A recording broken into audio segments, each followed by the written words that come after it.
ये तु सर्वाणि कर्माणि मयि सन्न्यस्य मत्पराः अनन्येनैव योगेन मां ध्यायन्त उपासते। પરમ શ્રદ્ધેય ગુરુજનો અને વડીલોને મારા કોટી કોટી નમસ્કાર. મારું નામ ભાષા હિંમતભાઈ વાઘાણી છે. હું ધોરણ 3 જીજી ઝડફિયા સ્કૂલમાં અભ્યાસ કરું છું. આજનો મારો વિષય છે સ્વામીજીના આત્માનો અંતર્નાદ. સ્વામીજીની 150મી જન્મ જયંતિ નિમિત્તે તેઓ શ્રીના વિચારોને પ્રગટ કરીને હું ધન્યતા અનુભવું છું. 11મી સપ્ટેમ્બર એટલે વિશ્વ ફલક પર ભારતીય હિન્દુ ધર્મના હાદને પ્રગટ કરવા ધર્મ પરિષદને સંબોધન કરતા સ્વામીજી મારા પ્રિય ભાઈઓ અને બહેનોના સંબોધનથી સૌને મંત્રમુગ્ધ કરનાર સ્વામીજીની છબી નજર સમક્ષ ખડી થઈ. ધર્મ પરિષદના લોકોને આ શબ્દો માં જ પૂર્વતા લાગી હશે એ પહેલી દ્રષ્ટિએ જણાય, પરંતુ ખરેખર તો એ શબ્દો પાછળ જે સચ્ચાઈનો રણકાર હતો અને હૃદયની લાગણીનું બળ હતું તેનાથી જ સમગ્ર સભાની ઉર્મિઓ હલી ઉઠી. ચમકી પલક માહે સંત જાગી ઉઠે છે, સુખમય નિંદ્રાના બંધ મીઠા તૂટે છે, સબક સબક જ્યોતિ ગુપ્ત કોદીપ કેથી કરુણ વિમલ નેત્રે સંત કેરે પડે છે. અરે ઓ સિંહો, ઊભા થાઓ, અમે ઘેટા છીએ તેવા ભ્રમને ખંખેરી નાખો.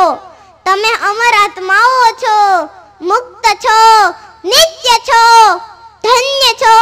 તમે જડ પદાર્થ નથી, શરીર નથી. જડ પદાર્થ તમારા દાસ છે, તમે એના દાસ નથી.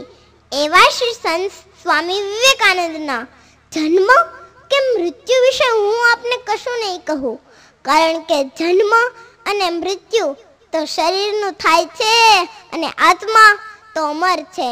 મને લાગે છે કે સ્વામીજીનો આત્મા સમગ્ર દેશવાસીઓની સાથે રહીને સાચા માર્ગે લઈ જવા હંમેશા પ્રયત્નશીલ છે. અત્યારનું શિક્ષણ પુસ્તકીય થઈ ગયું છે, જે ફક્ત માહિતી આપે છે. શિક્ષણ મૂલ્યનિષ્ઠ હોવું જોઈએ અને તેને વિશે સ્વામીજી કહે છે કે કેળવણી એ કોઈ માહિતીનો ઢગલો નથી જે તમારા મસ્તકમાં ભરાઈને વણપચ્યો રહીને જીવનભર ગડબડ મચાવ્યા કરે. જીવનનું ઘડતર કરે, મનુષ્યને સાચો મનુષ્ય બનાવે, તેના ચરિત્રનું નિર્માણ કરે. એવા વિચારોને આપણે આત્મસાત કરવા જોઈએ. જો તમે 5 વિચારોને આત્મસાત કરો અને તેને તમારા જીવન તથા ચારિત્રનું કેન્દ્ર બનાવો તો ખાતરી રાખજો કે આખું એ પુસ્તકાલય ગોખી રાખનાર મનુષ્ય કરતાં તમે વધુ કેળવણી પ્રાપ્ત કરી છે. સારા શિક્ષણનું ધ્યેય છે માનવનો વિકાસ. જે કેળવણી જીવનને સંઘર્ષ સામે ઝૂઝવવાની તાકાત આપતી નથી, જે ચારિત્ર બળને ખીલવતી નથી, જે પરોપકાર કરવાની ઉદારતા અને સ્નેહ સમાન હિંમત આપતી નથી, તે શું કેળવણીના નામને લાયક છે? કેળવણી દ્વારા પરોપકારની ભાવના ખીલવી જોઈએ. ત્યાગ અને સેવા પરોપકારના મૂળ છે. આપણે જાણીએ છીએ કે સ્વામીજી નાના હતા ત્યારે બારણે જે સાધુ સંત આવે તેને કંઈક આપતા જરૂર. એકવાર તો પોતાની પોતડી કાઢીને પણ આપી દીધી હતી. જ્યારે સ્વામીજી અમેરિકામાં હતા ત્યારે તે સમયનો સૌથી વધુ શ્રીમંત ઉદ્યોગપતિ રોકફેલર તેમને મળવા આવ્યા. તેમણે કહ્યું, હું રોકફેલર છું. સ્વામીજી તેને ઉદ્યોગપતિ તરીકે ઓળખતા હતા, પરંતુ તેણે નિર્દોષ ભાવે પૂછ્યું, વોટ ડુ યુ વોન્ટ? તમારે શું જોઈએ છે? રોકફેલરનો અહંકાર ગવાયો. આથી તેણે કહ્યું, આઈ ડોન્ટ વોન્ટ એનીથિંગ. મારે કશું જોઈતું નથી. તો પછી તમે અહીં શા માટે આવ્યા છો? સ્વામીજીના આવા સીધા પ્રશ્નનો જવાબ તેની પાસે ન હતો. પછી સ્વામીજીએ જ તેને કહ્યું કે તમે અહીં મનની શાંતિ મેળવવા માટે આવ્યા છો ને? રોકફેલર સ્વામીજીથી પ્રભાવિત થયા. સ્વામીજીએ તેને તેની સંપત્તિનું લોકોના કલ્યાણ માટે ઉપયોગ કરવાથી સાચી શાંતિ મળશે એમ જણાવ્યું. પરંતુ ત્યારે તો તેને આ વાત યોગ્ય ન લાગી. થોડા દિવસો બાદ તે ફરી સ્વામીજી પાસે આવ્યા અને પોતાની ઘણી સંપત્તિનું દાન કર્યું. તેનો લખાણનો કાગળ સ્વામીજીને આપી કહ્યું, હવે તમારે મારો આભાર માનવો જોઈએ કે તમારા કહેવા પ્રમાણે મેં મારી સંપત્તિનું દાન કર્યું છે. સ્વામીજીએ કહ્યું, આભાર તો તમારે મારો માનવો જોઈએ કે મેં તમને સાચી શાંતિનો માર્ગ બતાવ્યો. અને પછી પાછળથી રોકફેલરે પોતાની આત્મકથામાં લખ્યું છે કે આપણે જેટલી બીજાની સેવા કરીશું તેટલી આપણને વધારે શાંતિ મળશે. સ્વામીજીના ચહેરા પરની શાંતિ અને તેજ એ સાબિત કરી બતાવે કે તેઓ ઘણા પરોપકારી હતા. સદાય ભારત દેશ અને ભારતવાસી ભાઈ બહેનોની સેવા અર્થે કર્મ કરતા રહ્યા. સ્વામીજી પરોપકાર માટે સેવા અને ત્યાગને જ મહત્વ આપે છે. તો ગીતામાં ભગવાન શ્રી કૃષ્ણ પણ કહે છે કે થઈ તદપ્ય શક્તોસી કર્તુમ મદ્યોગમાશ્રિતઃ સર્વ કર્મ ફલ ત્યાગમ તતઃ કુરુ યતાત્મવાન શ્રેયો હિ જ્ઞાનમ અભ્યાસાદ જ્ઞાનાદ ધ્યાનમ વિશિષ્યતે ધ્યાનાત કર્મ ફલ ત્યાગઃ ત્યાગાત શાંતિ નિરંતરમ. મન બુદ્ધિ પર વિજય મેળવીને સર્વ કર્મોના ફળનો ત્યાગ કર.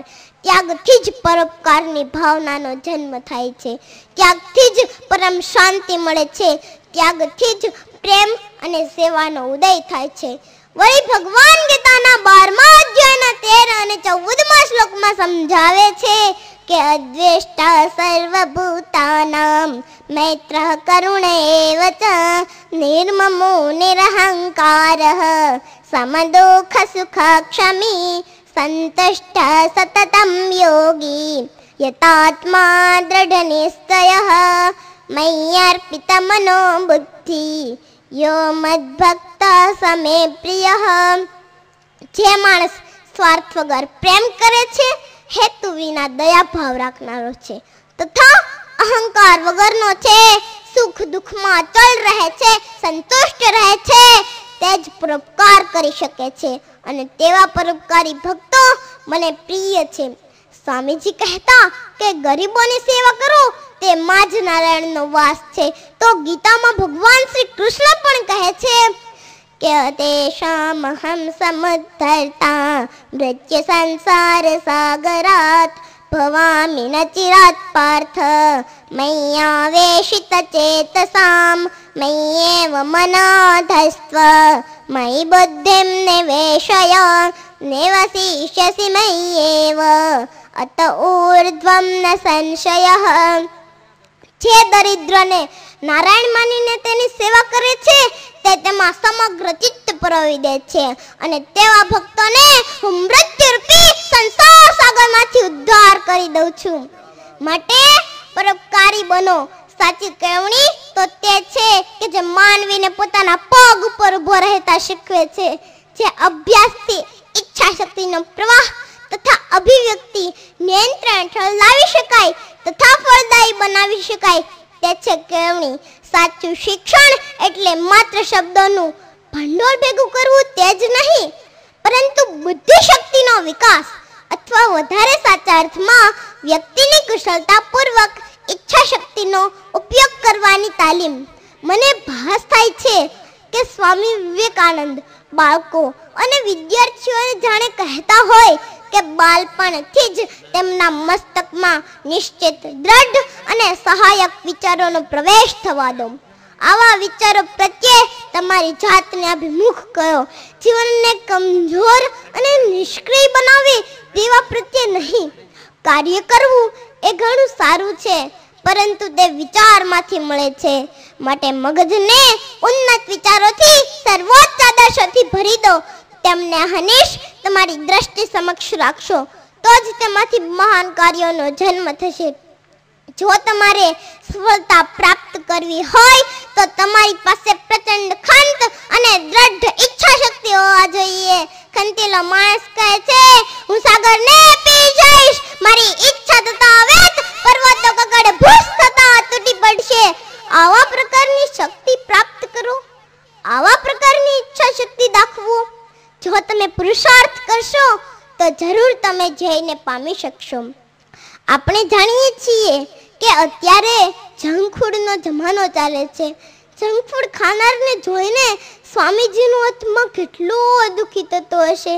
ભારતના 21મી સદીના યુવાનોને જંક ફૂડ ખાતા જોઈને તમે કંઈ વિચાર્યું?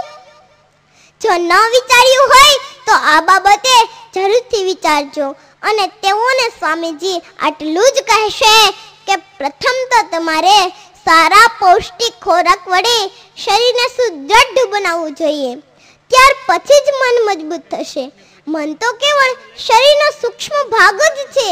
મોટા ભાગના જે દુઃખો આપણે અનુભવીએ છીએ તે માટે આપણો ખોરાક જવાબદાર છે. આપણે જાણીએ છીએ કે ભારે પચાવવો મુશ્કેલ પડે તેવો ખોરાક ખાધા પછી મનને કાબૂમાં રાખવું મુશ્કેલ છે, અને છતાંય આપણે તેવો ખોરાક ખાઈએ છીએ. ખોરાક તે કહેવાય કે જે ખાધા પછી શરીરમાં એક રૂપ થઈ જાય. ગમે તે ખાઈને પેટની કોથળી ભરવા કરતાં તો ખાધા વિના રહેવું વધુ સારું. કંદોઈની દુકાનની મીઠાઈઓ અને ફાસ્ટ ફૂડમાં પોષણ આપે એવું કંઈ જ નથી હોતું. ઉલટું એમાં વિષ હોય છે. આપણા દેશમાં જે માણસ સ્થિતિ સંપન્ન હોય છે તે પોતાના બાળકોને જાત જાતની મીઠાઈઓ અને ઘીમાં તળેલી ચીજો ખવડાવે છે, કારણ કે બાળકોને સાદા દાળ ભાત શાક રોટલી ખવડાવવા એ કદાચ નાનક જેવું લાગતું હોય. અને વળી લોકો શું કહેશે? આવું પણ હોય. આવી રીતે મોટા કરેલા બાળકો પ્રમાણ વગરના શરીરવાળા, આળસુ, નિર્માલ્ય, પોતાના મેરુદંડ વિનાના અને બુદ્ધિહીન નીવડે. એમાં શી નવાય? સ્વાદેન્દ્રિયને છૂટી મૂકો એટલે બીજી ઇન્દ્રિયો નિરંકુશપણે દોડશે. માટે સ્વાદેન્દ્રિય ઉપર અંકુશ રાખો. હું પણ આજથી સ્વાદેન્દ્રિય ઉપર અંકુશ રાખીશ. અને ઇન્દ્રિયો વિશે ભગવાન શ્રી કૃષ્ણ ગીતામાં કહે છે કે સંનિયમ્યેન્દ્રિય ગ્રામમ સર્વત્ર સમબુદ્ધયઃ તે પ્રાપ્નુવન્તિ મામેવ સર્વભૂતહિતે રતાઃ. ઇન્દ્રિયોને કાબૂમાં રાખીને જે કાર્ય કરે છે તે સફળ થાય છે. મન બુદ્ધિથી પર થઈને જે કામ કરે છે તે પરોપકાર છે. બીજાની સેવા તે જ ભક્તિ છે. પરોપકાર તે જ ભક્તિ છે. ઇન્દ્રિયોને કાબૂમાં રાખીશું તો મન એકાગ્ર થશે, અને મન એકાગ્ર થાય ત્યારે ધારેલા બધા જ કાર્યો પાર પડે છે. ઉઠો, જાગો અને જય પ્રાપ્તિ સુધી મંડ્યા રહો.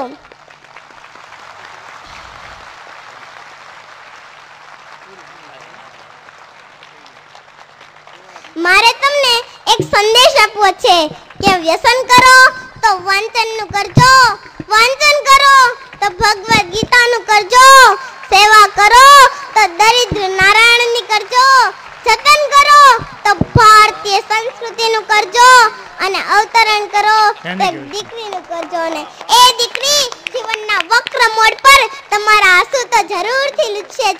બોલો, તમે આનું પાલન કરશો ને?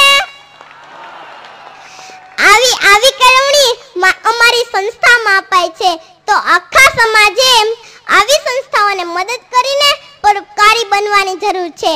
આ બાબતે તમે શું કરશો? બોલો બોલો, શું કરશો? નમસ્કાર.